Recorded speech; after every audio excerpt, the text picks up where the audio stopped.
அகமுடைய சமுதாயம் சார்ந்து இப்போ தமிழகம் தழுவி பார்த்தீங்கன்னா அது தென் தமிழகமாக இருக்கட்டும் வட தமிழகமாக இருக்கட்டும் நாங்கள் அகமுடையர் இங்கே தென் தமிழகத்தில் அகமுடையராகவும் சேர்வை தேவர் பட்டம் கொண்டவர்களாகவும் வட தமிழகத்தில் அகமுடைய துளுவ வேளாளர்களாகவும் இருக்கோம். கிட்டத்தட்ட இப்போ 1 கோடி மக்கள் தொகை கொண்ட ஒரு பெருத்த சமுதாயம் அகமுடைய சமுதாயம். இப்போ நாங்கள் எங்களுடைய ஆதரவை போன பாராளுமன்ற தேர்தல்லையும் வரப்போகிற சட்டமன்ற தேர்தல்லையுமே அண்ணன் எடப்பாடி அவர்களுக்கு எங்களுடைய சமுதாயம் ஆதரவாக இருக்குன்றதை தெரிஞ்சுக்கிறோம். அரசு பள்ளிகளில் படித்தவங்களுக்கு 7.5% இடஒதுக்கீடு கொடுத்தாங்க.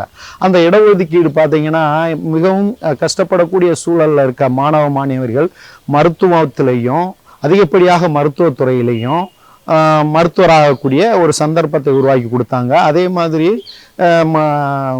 அந்த தமிழ்நாடு தேர்வாணையத்திலையும் இந்த 7.5% இடஒதுக்கீடானது பெரிய தாக்கத்தை ஏற்படுத்தி எத்தனையோ பேர் அதை பயனடைஞ்சு இன்னைக்கு தமிழக அரசு அதிகாரிகளாகவும் அரசு துறையில் பணியாற்றிக்கிட்டு வர்றாங்க. இப்போ இன்னும் சொல்லணும்னா அண்ணன் எடப்பாடி அவர்கள் பார்த்தீங்கன்னா அவருக்கு அறிமுகம் இல்லாதவங்களுக்கு கூட உதவி செய்கிறதுக்கு தயாராக இருக்காங்க. அவரை யார் அணுகி கேட்டாலும் அந்த மாதிரியான உதவி செய்யக்கூடிய ஒரு மனப்பான்மையில் இருக்காங்க. திண்டுக்கல்ல எல்லாம் ஒருத்தருக்கு 2 கையை விபத்தில் இழந்தவங்களுக்கு மற்றொருத்தர்கிட்ட இருந்து அந்த கையை பொருத்தி அவருக்கு புது வாழ்வு அளிச்சிருக்காங்க. இதெல்லாம் பாராட்டத்தக்க விஷயம்.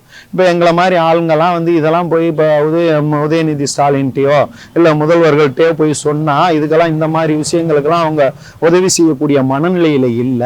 ஈவன் பாதிக்கப்பட்டவங்களுக்கு கூட இப்போ அங்கே கரூரில் நடந்த சம்பவத்துக்கு கூட பாதிக்கப்பட்டவங்களுக்கு எல்லாம் கொடுத்தாங்க.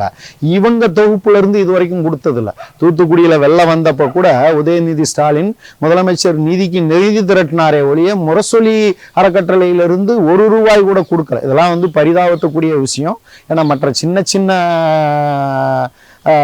தொழிலதிபர்கள் கூட உதவி செய்யும் சூழலில் நாங்கள் அவ்வளோ பெரிய முரசொலி அறக்கட்டளையில் அவ்வளவு கோடான கோடி பணம் இருக்குது. அதிலிருந்து ஒரு சின்ன தொகுப்பை கூட அவங்கெல்லாம் கொடுக்கலைன்றது ஒரு வருத்தமான விஷயம். அந்த சூழலில் இந்த பக்கம் அவனுடைய பொதுச் செயலாளர் அண்ணன் எடப்பாடி அவர்களை பொருத்தி பார்த்தோம்னு சொன்னால் நிறைய மக்களுக்கு அடித்தட்டு மக்களுக்கு நிறைய உதவி செய்கிறாங்க. அதனால் திரும்பவும் அண்ணன் எடப்பாடி அவர்கள் தலைமையில் தமிழகத்தில் ஆட்சி மலரணுன்றது தான் எங்களுடைய கோரிக்கை. எங்களுடைய சமுதாயத்தின் சார்பாகவும் நாங்கள் அவருக்கு ஆதரவு தெரிவிக்கிறதுக்கு தயாராக இருக்கோம்.